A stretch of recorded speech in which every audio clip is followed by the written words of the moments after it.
Hello students, मैं Ram Singh Maurya Shyampur classes YouTube channel पर आप सभी प्यारे मित्रों का हार्दिक स्वागत करता हूं। आज मैं क्लास 10 के लिए एक गणित का एक ऐसा प्रश्न लेकर के आया हूं जो प्रत्येक वर्ष प्रत्येक सेट में पूछा जाता है और ये पहले चैप्टर से क्वेश्चन है।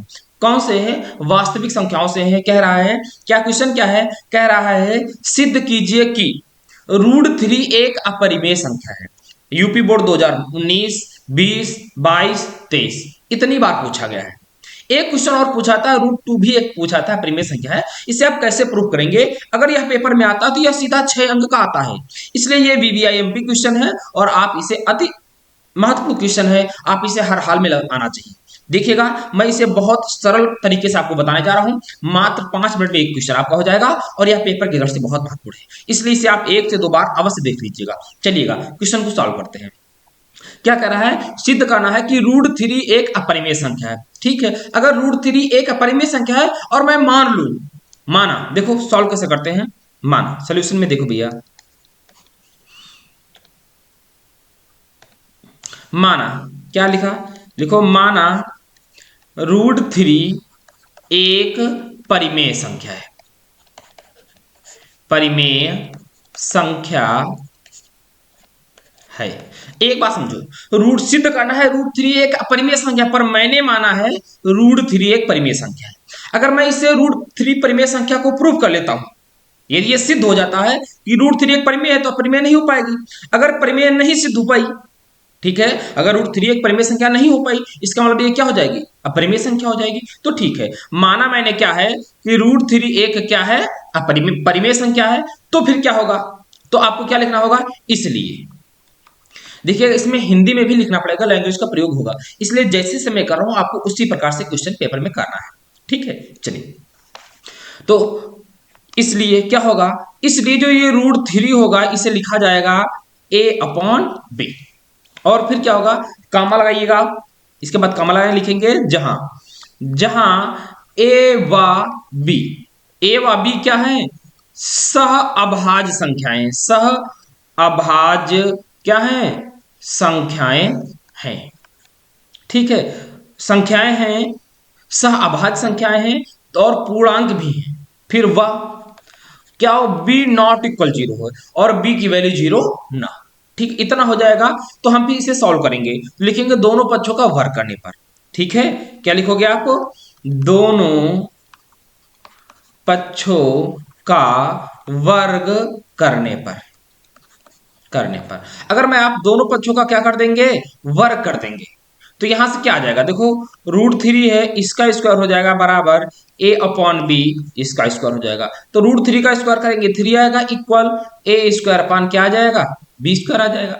यहां से अगर मैं क्रॉस गुणा कराऊंगा तो क्या निकल के आ जाएगा? निकल के आ जाएगा कि a² बराबर हो जाएगा 3b², या 3b² बराबर क्या हो जाएगा? a²। अच्छा, इस इक्वेशन से आपको एक बात समझ में आ रही है, जो a² है वो 3b² के बराबर है। इसका मतलब क्या है? इससे यह सिद्ध होता है कि जो a² है वो 3 से क्या है? भाज्य है। 3 से क्या है? भाज्य है। लिखोगे नई लाइन में, a² 3 से क्या है? भाज्य है। इसलिए क्या होगा? a भी क्या होगा? 3 से भाज्य होगा। इतना आपको लिखना होगा, पेपर में याद रखिएगा। ठीक है, इसलिए a भी क्या होगा? 3 से भाज्य होगा। अब आपको यहां पर पुनः मानना पड़ेगा। क्या लिखोगे आप? पुनः माना।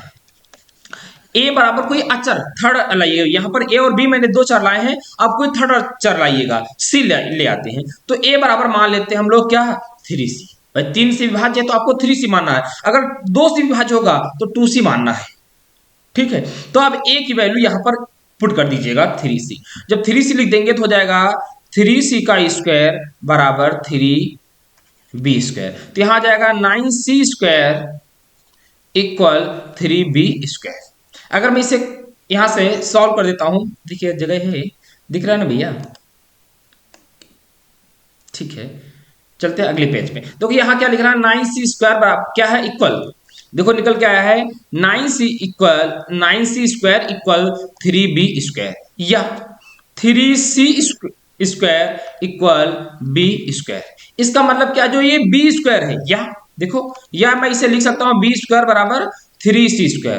तो इसका मतलब क्या है, ये बी स्क्वायर भी 3 से क्या है, विभाज्य है। तो लिखोगे क्या, बी स्क्वायर 3 से भाज्य है, भाज्य है, इसलिए बी भी 3 से भाज्य होगा, भाज्य होगा। अब देखो, b भी 3 से भाज्य है और a भी क्या है, 3 से भाज्य है। अब सोचिएगा, a भी 3 से भाज्य है, b भी 3 से भाज्य है, तो अब आप क्या लिखेंगे, समझिए मेरी बात को। इसे इक्वेशन सेकंड बना दीजिएगा और इसके पीछे चलिएगा, इसको इक्वेशन फर्स्ट बना देना। यहां पर आइएगा, इसे इक्वेशन क्या बना देना, आप फर्स्ट बना देना। अब क्या लिखोगे समझो, इतना लिखने के बाद आप लिखेंगे, समझिए, आप लिखोगे, लिखो भैया, लिखो समीकरण 1 व समीकरण 2 से क्या लिखोगे, लिखोगे 3 जो है ए व बी। एक मिनट, 3 जो है ए व बी का क्या है भैया, गुणनखंड है, गुणनखंड है। ऐसा क्यों हो रहा, क्योंकि ए भी 3 से कट रहा है और बी भी 3 से कट रहा है, अर्थात भाज्य है। जबकि लिखोगे, जबकि हमने क्या माना है, ये क्या है, परिमेय संख्या है। जबकि हमने प्रारंभ में माना था कि ए व बी क्या है, सह अभाज्य है, सह अभाज्य है। यहां ए व बी क्या निकले हैं, भाज्य, क्योंकि गुणनखंड है। तो नीचे फिर क्या लिखोगे, अतः, इतना लिखने वाले नीचे लिखोगे अतः हमने जो संकल्पना मानी थी, क्या देखिए यहां पर हमने ये माना था कि √3 जो है क्या है, एक परिमेय संख्या है। तो ये क्या हो रही है, हमारी जो कल्पना थी, परिकल्पना थी, क्या हो रही है, असत्य हो रही है।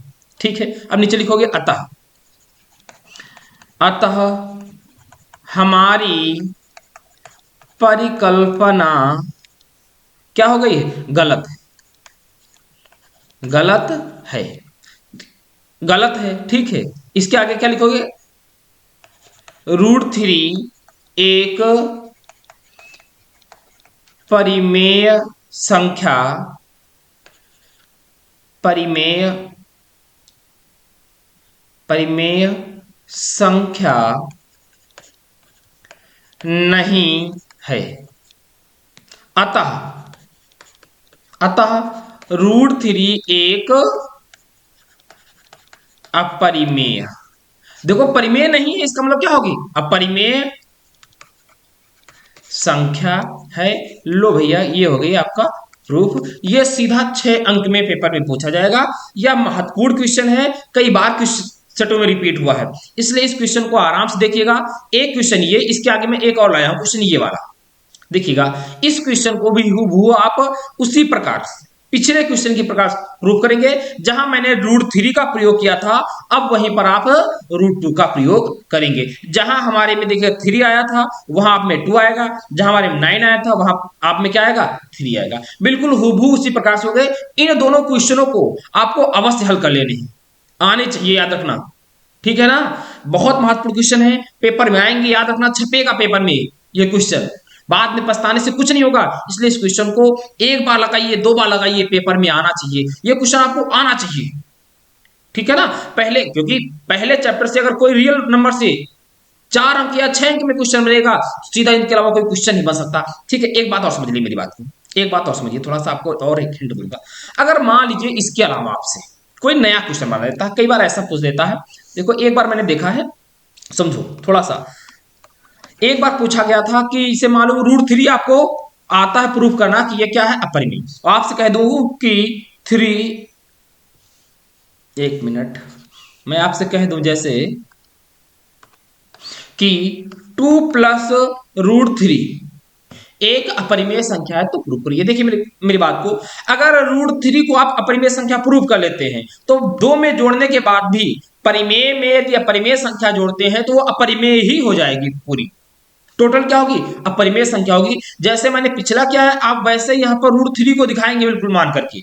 बस ये रूट जो 2 है, अभी देखिएगा क्या था, जैसे आपने लिखा होगा, मानेंगे a प्लस √3 बराबर a अपॉन बी, आपने स्क्वायर किया था। बस ऐसा नहीं होगा, √3 बराबर a माइनस जा, अब स्क्वायर हो जाएगा, और कुछ होना नहीं। बस इस प्रकार से होना है। आप दोनों पक्षों को वर्क कर देंगे, सॉल्व कर लेंगे। तो इस प्रकार के क्वेश्चन को भी आपको ध्यान रखना है। जैसे एक 5 प्लस √3, इस क्वेश्चन को ध्यान रखना है। दूसरा सॉल्व कर लेना है 2 प्लस √3। ठीक है, यहाँ √3 दे दे या √2 दे देगा, कोई भी एक दे सकता है। इतने क्वेश्चन आने चाहिए, 4 अंक का। ये पहले लेसन से कोई क्वेश्चन बना है, इन्हीं में से बन जाएगा। आपका एक भी क्वेश्चन गलत नहीं होगा, और सीधा इसमें से 4 या 6 अंक मिलेंगे आपको। चलिएगा, ठीक है ना। ऐसे ही और ढेर सारी क्लासें पाने के लिए आप सब लोग जाइएगा, मेरे चैनल को सब्सक्राइब कर लीजिएगा, और वीडियो को लाइक करके एक अच्छा सा कमेंट कर देना कि सर ये मुझे क्लास अच्छी लगी। यदि अच्छी लगेगी तो मुझे भी एक मोटिवेट मिलेगा आपसे, आपकी तरफ से, तो मैं भी बहुत अच्छे से काम करूंगा, आपको भी बहुत अच्छा होगा। चलिएगा, फिर मिलते हैं अगली क्लास में। तब तक के लिए दोस्तों, जय हिंद, जय भारत।